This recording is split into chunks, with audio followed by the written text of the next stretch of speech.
મનમેઘ નથી હવે બહુ જલ્દી મળી જશે અને ખબર નહીં 12 કલાકમાં કેવી રીતે ડાયરો ઉભો થઈ ગયો અને સુરતની ધરતી ઉપર જ થાય બીજે ક્યાંય ન થાય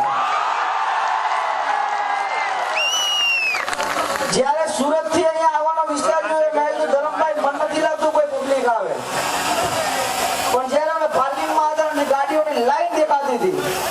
અને ત્યારથી એવું લાગ્યું કે ભાઈ અમદાવાદ ડાયરો હતો ત્યાં એટલી બધી આવી હતી અહીંયા નજીક જ છે ને તો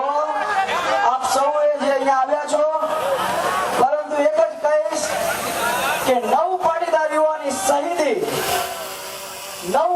યુવાનોની શહીદી અને પાટીદારના પીઠ પર પડેલી લાઠીઓ કોઈ ભૂલતા નહીં અને આ સંગઠન શક્તિ રાખજો બહુ જલ્દી 25 ઓગસ્ટ જેવું જેમ અમદાવાદમાં મહાક્રાંતિ થઈ હતી